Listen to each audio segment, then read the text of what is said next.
Michael Patrick Shiels, radio stations across the state of Michigan. Tony Daunt is with us, the executive director of the Michigan Freedom Fund, and he's right next door to the Capitol, and he keeps his eye on what is going on with the legislature. And along came House Bill 5229, and Tony Daunt said, I must be heard on this. And apparently you were well heard, it sounds like. What happened?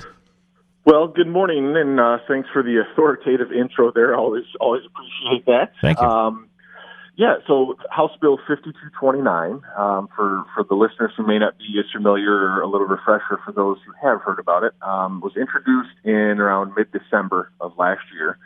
And the gist of it was they were basically trying to shoehorn the issue of regional transit into this Municipal Partnership Act. And by doing so, they made some changes that would have really undermined the spirit of various statutory and constitutional tax caps in Michigan here, like the Headley and things like that.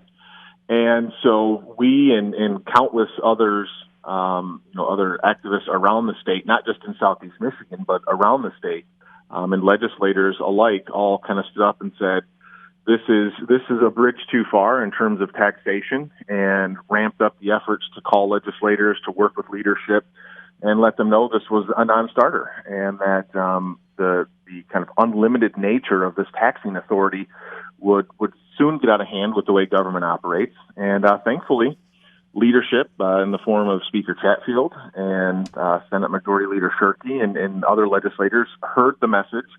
They stood down on this issue, and I think we've got a pretty good compromise in place now to deal with that issue of transit without really basically uncapping the tax authorities throughout the state for any number of issues, whether it be transit, tax collection, or you name it. I think local governments would have found a way to create it and utilize it. This particular issue is right smack in the wheelhouse of the Michigan Freedom Fund, isn't it? Absolutely. We are very much a watchdog for taxes in Lansing, for things that come out of the state government that are happening at the local level related to taxes and what governments are doing with the money they receive. And it was an easy decision for us on whether or not to gin up the activists and get them motivated to contact their legislators, because again, this was just and maybe they weren't intending to do this, the sponsors or the people looking to solve that transit issue, but as you dug into the language, it was clear that's what it would do, and that's why we're happy that they have heard the message and they were willing to work with us and come up with a solution. Are there others on the horizon as well?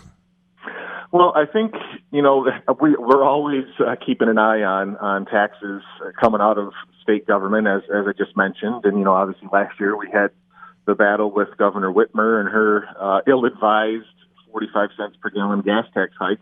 I think what people should be aware of right now is that there are over 250, I believe, local tax hike issues, millage issues on the ballot throughout the state on March 10th.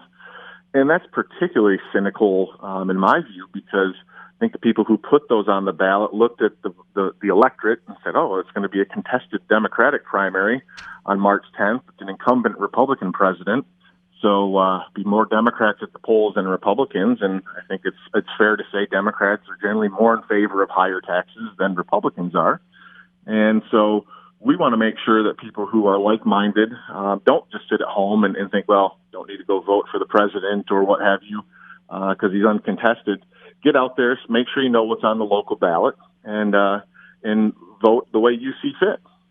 It's a very good point. What did you make a couple of weeks ago when Senator Sanders, who is one of the front runners now for the Democrat nomination for president, I think it was him, said something to the effect of people would be delighted to pay more taxes if they got more services for them?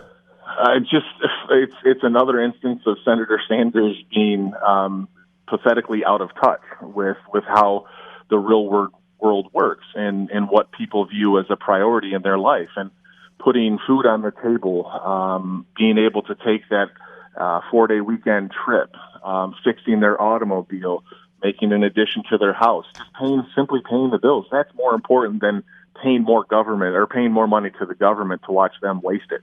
And unfortunately, I think that's what we get with a lot of government programs. And quite frankly, if people would be delighted to pay more taxes, they have that option. Nobody's stopping them from stroking a check to the government to pay for a little bit extra here and there. That's a good point. How can people connect with Michigan Freedom Fund? Because there are times when you will need them and want them to assist in your lobbying efforts. Absolutely. We've got a website, Michigan Advocacy Freedom might Fund. be a better word, huh? Advocacy, absolutely. And MichiganFreedomFund.com is the website, and go there. We've got a newsletter comes out every week. We've got a podcast called In the Trenches. Lots of good stuff there, and we look forward to hearing from people out in the grassroots. Thank you very much. We look forward to hearing from you again. Tony Daunt, Michigan Freedom Fund, Michael Patrick Shiels.